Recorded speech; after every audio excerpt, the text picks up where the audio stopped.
Just fill in the blank. And you just said blue instantly without even thinking, right? And that is the problem, because you did the exact same thing which the most advanced AI model right now on the planet is doing. You didn't reason, you just predicted the most likely next word.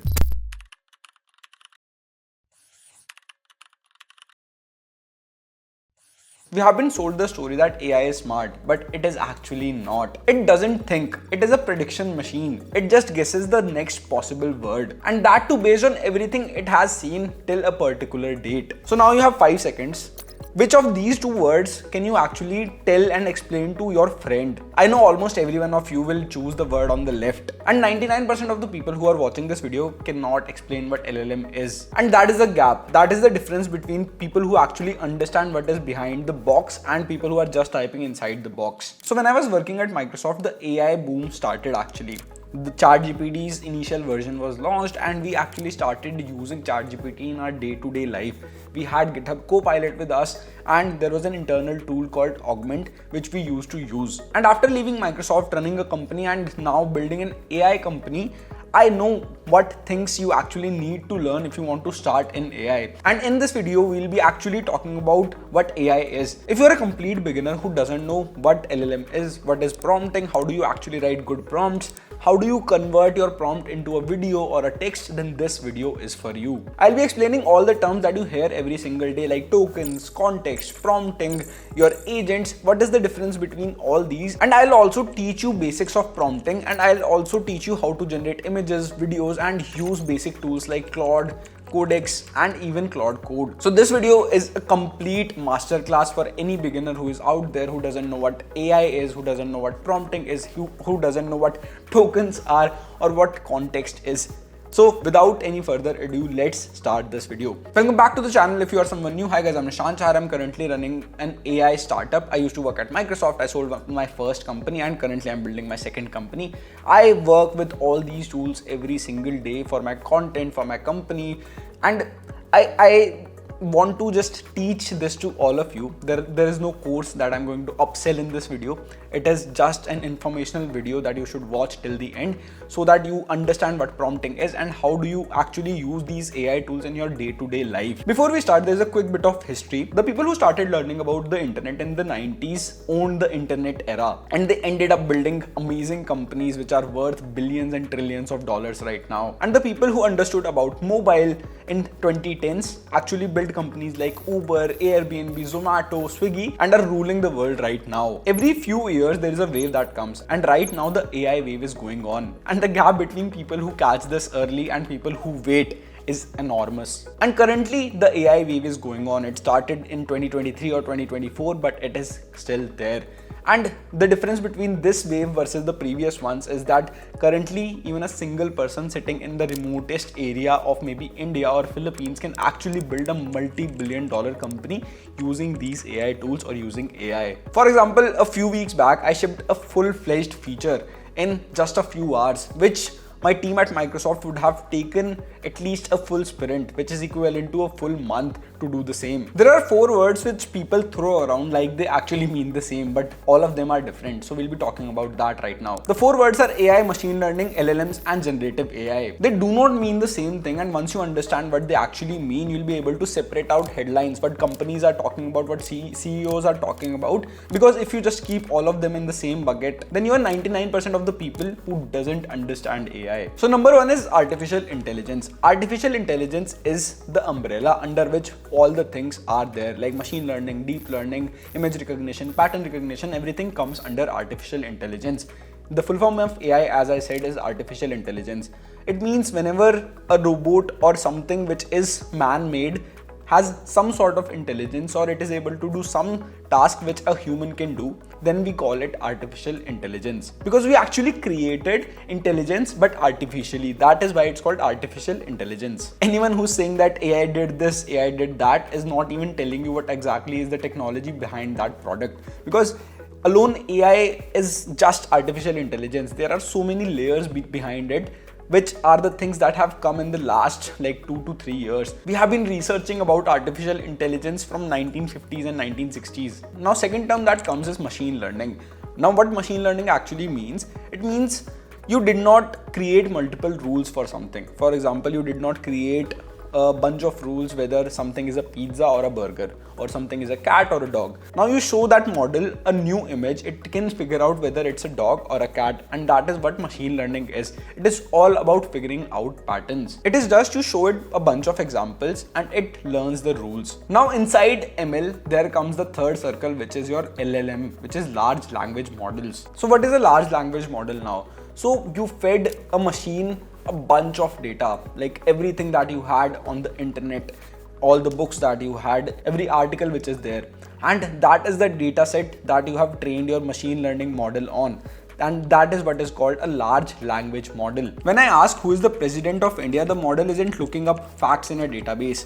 It reads my words, calculating word by word. What's the most likely thing to come next based on everything it's seen? And the most likely answer that assembles is Draupadi Murmu. It didn't know about it, it just predicted the answer. Now I hope you understood what LLM is. LLM is just like an autocomplete where you have trained the model with all the information that is there on the internet, and it can just predict the next most probabilistic word. And last term that everyone throws around is generative AI. It is a family of models which just don't answer. They just produce something new like text, videos, audios, or even images. Because finally what you are doing is you are generating new things which did not existed before, and that is what generative AI is. So it is even a subcategory of large language models. So there's your map. AI is your umbrella, machine learning is the method, and LLM is a language specific machine learning model that basically predicts the next possible word, and generative AI is just the part of the creation. And why exactly does it matter? When someone is talking about Claude and saying that it is better at research, or Gemini is better at writing, or maybe the other way around, what they're actually saying is the model behind these companies are better and trained on a better set of data, and that is why they are able to predict or generate a better set of output for a particular case. And do you remember the recognition test that we did, AI versus LLM, at the start of the video? I think now you can explain both of them to your friends or any family member. And if you watch this video till the end, you'll actually be the top 1% who understands what AI is and can use that in your daily life. So now comes the next part where we have three different types of AI tools or AI that we use in our daily life. The first one are your standalone apps like ChatGPT or Claude. The next ones are your integrated AI. For example, Gemini inside your Gmail, Gemini inside your Google Docs, Gemini inside your Sheets, or your Claude extension inside your Chrome. These are integrated AIs which can actually get context from the things that you are doing at that particular moment. And the last one is custom AI. For example, a company wants to build a chatbot on their proprietary set of data. What do? They create a custom AI or a custom chatbot. Another term that gets thrown around is multimodal. What does multimodal mean? For example, if you want to generate an image, the output that you can get from your text input is image, right? But you gave a text prompt. So this is multimodal output. Similarly, now the LLMs that we have can take multimodal input as well. You can actually give it images, you can give it videos, you can give it PDFs, you can give it voice notes. It will convert that, extract information from it, and then use it to generate whatever you want. That's why people are able to create videos that look amazing using images. Earlier, this was not possible because you were just prompting and the generative AI or the LLM that you are using was converting that text into a video or an image. So now you are able to give an AI much more information, much more context to actually build stuff for you. Now, what is the difference between these AIs that you use? Basically, there are three layers. First is your tool, second is the LLM which is being used inside that tool, and last is the context that you give. And the most important part of all this is the context. Most of the LLMs that are there are actually at par, right? If you use a Claude Opus or ChatGPT 5.5 or GLM 5.2, the output that you might get will be very, very similar. The only thing that can actually make the difference is the context that you are giving. And that is what the actual part is. It doesn't matter which tool you are using. It doesn't matter if you are using Gemini or ChatGPT or Claude or any other tool. The thing that actually matters is the context, and prompting is the biggest part of giving context to any of these tools. And that is what most people don't learn. That is the part most people skip, but we'll be talking about that in detail. Before we learn about prompting, there are 8 keywords that you listen to every single day that are being thrown around but you don't actually understand what are these. So I'll explain each of them to you so that next time whenever someone is talking about context or token or like more of such words, you actually understand what they want to say. So the first one is an agent. Agent is an LLM which can actually take actions on your behalf. And how does that happen? An LLM, when it actually gets access to some tools which can do different things, it actually converts itself into an agent. It actually evolves to an agent. What an agent can do, agent can actually take actions on your behalf. For example, if you want an agent to go and book a flight for you, it can do that. And all the browser extensions that you have right now, even Perplexity computer that we got, are some examples of agents. And that is why most of the companies currently are working on building different type of agents where you are giving it a certain task which can be completed by giving certain type of instructions and tools. Second is context. Context is everything that you give the model to work with. It can be the files that you give, it can be the information that you are giving, it can be anything. The image, the video, the data, whatever you are providing the LLM on which it is not trained on is the context that you are giving. Third one is tokens, and this is a big one. This gets thrown around a lot and no one actually understands what a token is. So if you understand this, then you are at the 97th percentile now probably. So the AI doesn't read words as we do. It breaks it down into a chunk which is called a token. Roughly a token is around 4 characters or roughly 3/4 of a word in English. For example, a simple word like cat is a single token, but a longer word like unbelievable might be broken down into multiple tokens. What the model does is model reads these fragments, these tokens, and predicts the next token. And here is why you should actually care about this, because every model can hold a limited amount of tokens inside the memory. In long charts, what actually happens is it runs out of tokens, and that is why the LLM actually forgets. Now the next word that comes is hallucination. What exactly is hallucination? So when a model answers you something very confidently, but the answer is wrong, that is what hallucination is in simple terms. It is not lying to you, it just predicted a plausible answer to the question that you asked, but it is completely false. So for most of the things that you do every day, for example code, for example career advice, anything that you are asking an LLM, it can actually hallucinate and give you a wrong answer.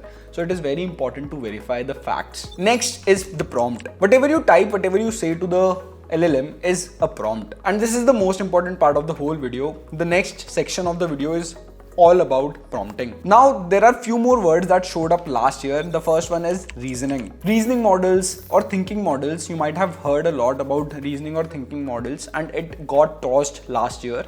So a lot of companies started creating thinking models. Earlier what models were like, they were just predicting the next word as soon as possible. So they were not actually verifying what is going on.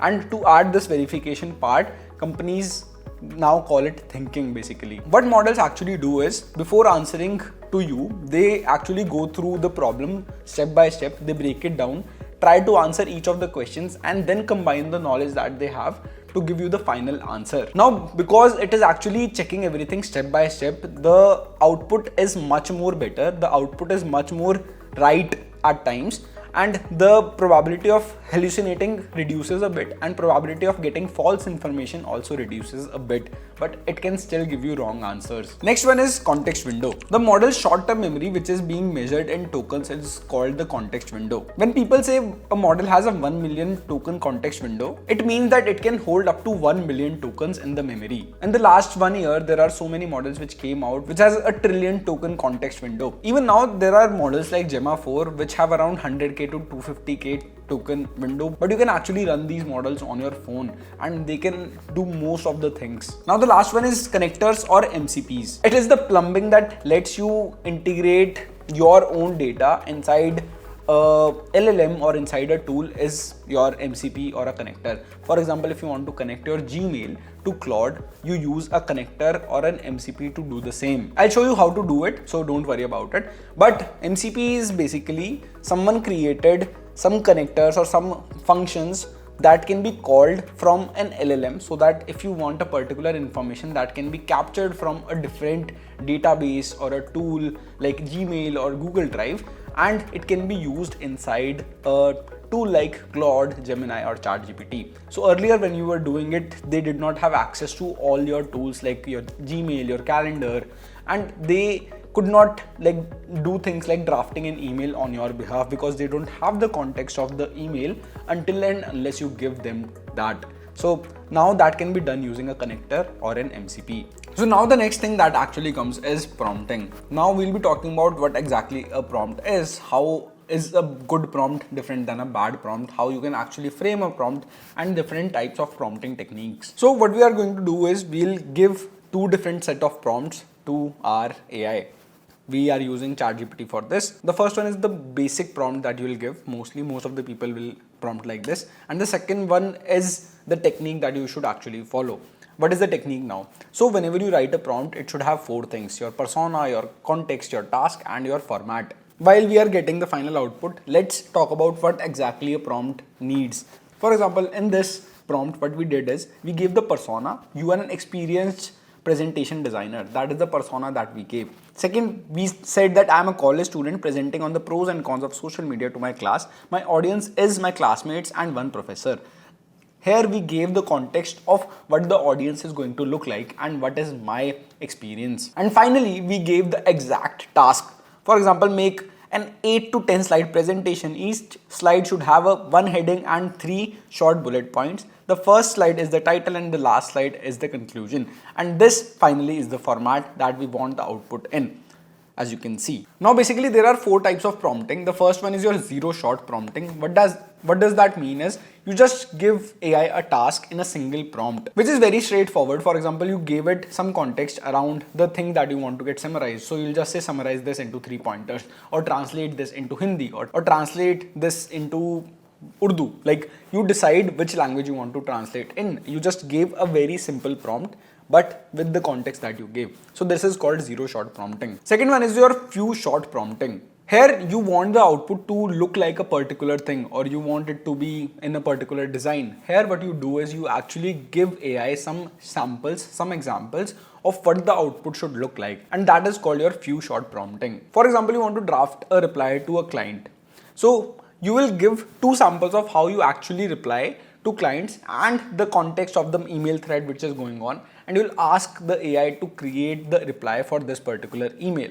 And this is called your few shot prompting. The next one is chain of thought prompting. Now, if you're using a reasoning or a thinking model, it actually itself uses a chain of thought method. For example, if you want to do some calculations, if you want to do maths, if you are doing something logical, it will automatically use chain of thoughts. But if you are using a very basic model, for example, if you are using the most basic version and you are not using the thinking mode, what you should do is add chain of thoughts. You just need to add step by step in the prompt. When you do that, it will actually think step by step and give you a better answer. For most of the models, what you can do is, as you can see here, for example, if you use Claude, when you go here, you will actually see a thinking mode. So if you turn it on or off, it will depend whether the model that you are using is thinking or not. You can change the model from these settings and whether it is thinking or not. And the last method that generally people use is iterative prompting. You don't create the final output. You like chat with the AI, chat with the LLM back and forth, and then you finally decide on the context that you got in that particular chat to do a particular task. Here also you are first creating a persona in the chat, then you are giving it context. After that you are giving it a task and the final format. You are still using the 4 pillars that we have, but the way of giving it is very different. You are not giving it in a single prompt, you are actually giving it through the whole conversation that you had with the AI. Two things that I'm skipping right now is the temperature and top P sampling. These are important things. I think you should definitely read it on your own if you want to learn about it. As this video is more beginner friendly, so we are skipping that part. So as you can see, we have our presentation. This is the presentation which was generated using a single prompt without giving it the persona or the context or giving it any format or the output. And on the right is the presentation which is created by giving it a better persona. As you can see, it is much more detailed. The graphics that got generated are comparatively better. They look better for sure, as you can see.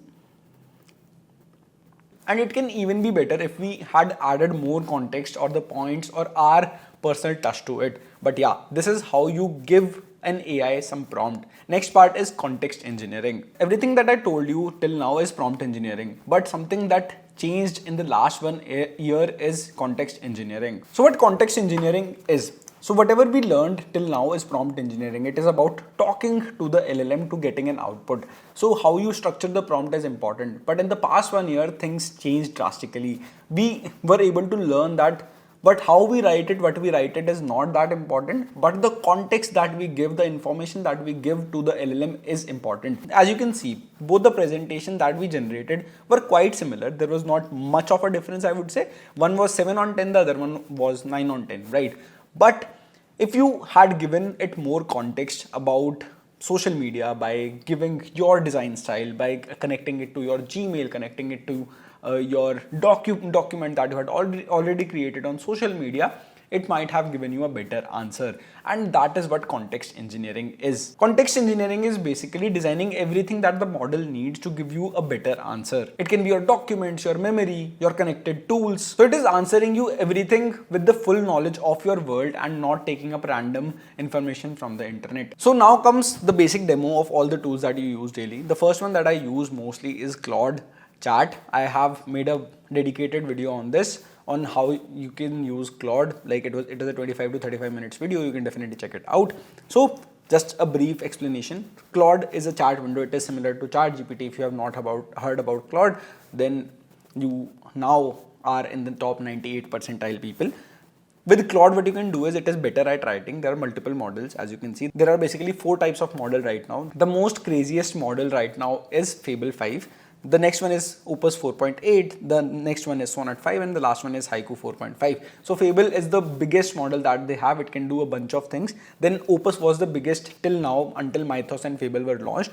And then comes Sonnet, and the last one is Haiku. Haiku is good for summarization, transcription, and things like that, which are not that thinking intensive. Sonnet can do most of your daily work. Opus is better at coding and like thinking. If you want to have a brainstorming partner, then Opus is the way to go. And now if you have more tokens, if you are on a $100 per month plan, then Fable can do all the things that Opus can do, but a bit better. So recently what I did is I created the helicopter mission using Fable and your Opus 4.8. Let me show you that. So what I did is I gave the same task to both Fable and your Opus, and this is what Fable created. This is the game that Fable created. I asked it to create the simulation of the helicopter game that we have. It created a really amazing version of that. And then I asked Opus to do the same. So this one is your Fable one, and this is the Opus one. So as you can see, both of them are very similar. So both the models have similar capabilities, and you can subscribe to AI Simplified channel if you want these types of videos. It was not on the main channel. It is in a different channel that I created. That's why most of you might not have seen this video.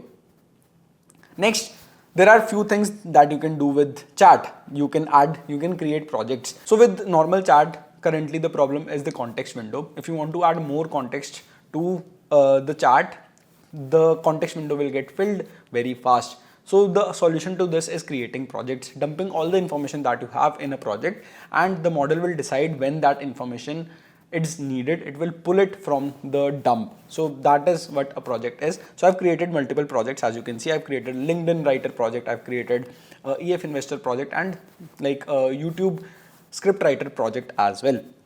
Then comes your skills. So skills is a set of instructions that you give to the model. For example, AI SEO skill, and you can just use any skill like this. When you type slash, you can choose whatever skill you want. There are skills like creating a website design, creating a mobile design, and you can use all these skills. It will make your output better. There is a PPT skill as well. There is a design skill as well that I use. For example, a canvas design skill or a Figma UI designer skill, and you can add multiple skills so that your Claude has superpowers. Now I showed you about connectors. You can add multiple of your apps so that it can get data and do things on your behalf. And that is pretty much it. Then there are two modes, your normal mode, and then there is a research mode. If you turn this research on, it will actually do a deep analysis and a deep research for you. Now, if you click here, you will see 3 tabs. The next one is your cowork, and the last one is your Claude code. What cowork can do is cowork can do a bunch of tasks on your behalf. it now has access to tools. What happened is Anthropic launched Claude Code. So a bunch of developers were doing so many different things like creating presentations, transcribing their meetings and things like that using Claude Code. So what they saw is there is a set of audience who doesn't know how to code, but they want to use similar things, and creating a presentation, for example, or doing a competitor analysis, going through your desktop and doing a bunch of things, helping you edit videos. Now all that can be done using Cowork. So that is how Claude Cowork was born. Claude Cowork was built using Claude Code, and it just removed the coding requirement and gave you a product where you can do a bunch of things, give access to your Chrome, give access to your desktop, and do automations, run automations. As you can see, I've done multiple schedules. LinkedIn Content Engine is one of the schedules that I run, one of the scheduled tasks that I run every Sunday. It finds what happened in the last week, gives me the context, and I create LinkedIn posts on that. So that is what you can do. And the last one is Claude Code. If you want dedicated videos on all these, I have already created a video on Claude, I've already created a video on Claude Cowork, and we can also create a video on Claude Code. I did a video on Claude Code and Claude Design together, so you can check that out too. So Claude Code gets access to your code and you can build stuff with it. That is it. Like, it has access to a bunch of tools and it can do things on your behalf. It can write code on your behalf. So I've been using it a lot. I use the terminal one, as you can see. I'll show you. This is the terminal that I've been using. So whenever I want to write any code, I create a small app for myself, and you can do the same thing in Cursor as well. So this is Cursor. I created a simple resume tailor for my friend, and yeah, you can actually create small apps using Cursor and Claude Code. Now, if you have been using ChatGPT for a long time, so ChatGPT also launched their version of Claude Code and Claude Cowork.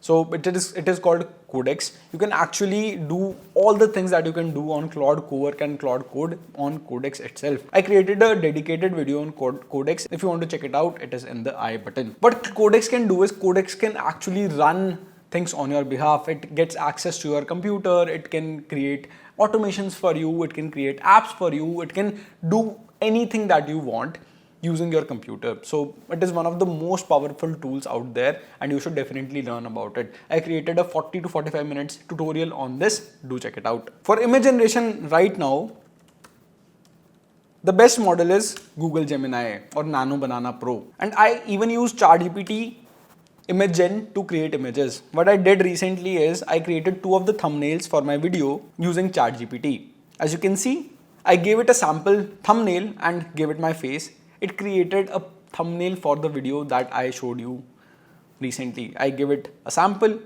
I give it my photo, and it created a thumbnail for me. This is image generation. As you can see, this was the prompt that I gave. So for example, I used your ChatGPT Image Gen to generate this thumbnail. We can do the same thing using Nano Banana Pro as well. So I'll give a new prompt. I'm creating a video on the masterclass around AI where I'll be explaining all the basic terms like context, token, your LLMs, and even explain what prompt engineering is, give like basic tutorial around prompt engineering and also context engineering. I'll walk everyone through basic tools like ChatGPT, Claude, and Gemini. So help me create a thumbnail for the same. So as you can see, I've given the context to this. I have asked it to create a thumbnail. I'm attaching my photo with this so that use my face to generate the thumbnail.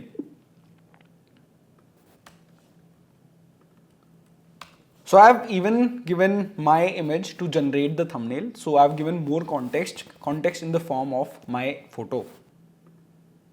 Now we can even give it more context and create a better thumbnail. I'll give it more context. I'll add how I want the output to look like. Let's try that too. In this one, I gave the LLM like Gemini more context and I told it what exactly the thumbnail should look like. Let's see.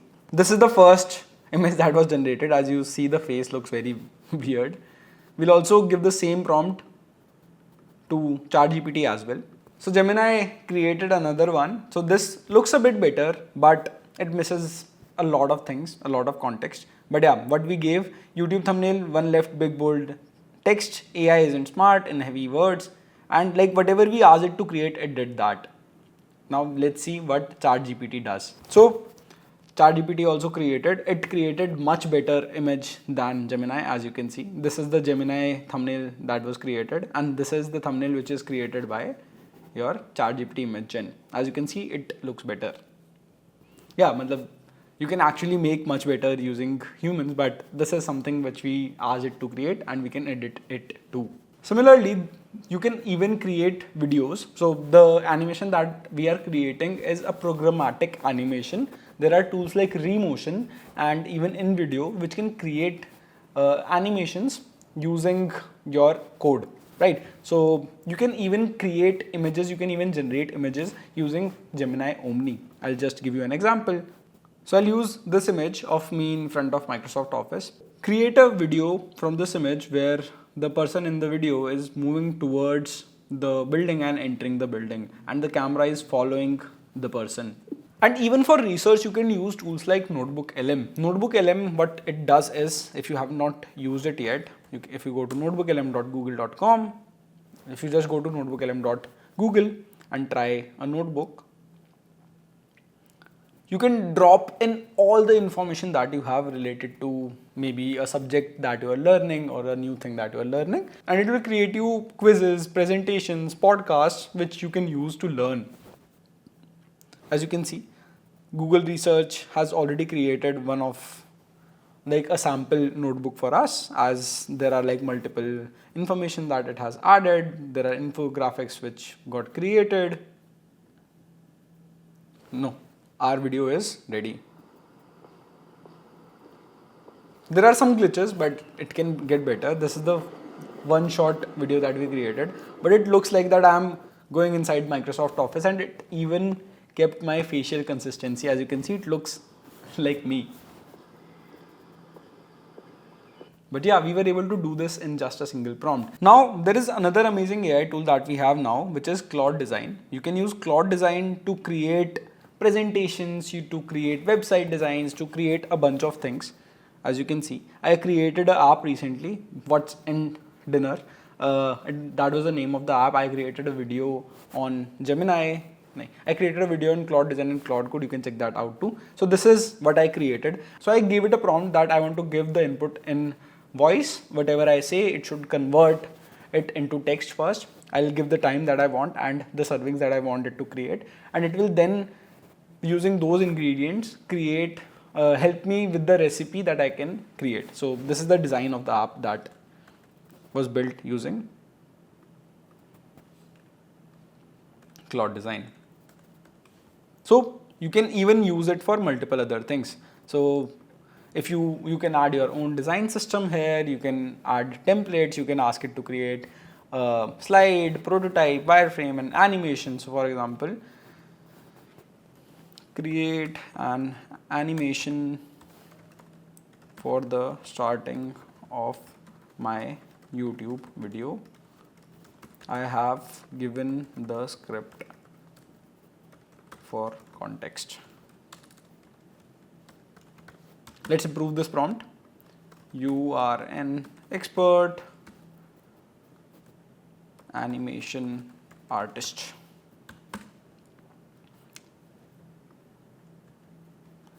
I have copied my script. I've given it my script. Let's go. Now it will create an animation for us. So it is asking us to add a few questions. Decide for me. I'll answer decide for me for everything. I want the duration to be 20 seconds. Let's do it 10 seconds only. I want it to be standard. Continue. Our animation is ready. The sky is dash. It's blue.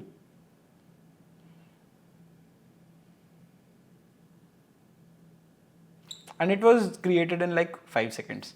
So if you are a student, if you are a creator, if you are a working professional, you should learn more about AI. If you want me to create more dedicated videos like this, more tutorials like this, do let me know in the comment section. Don't forget to like this video.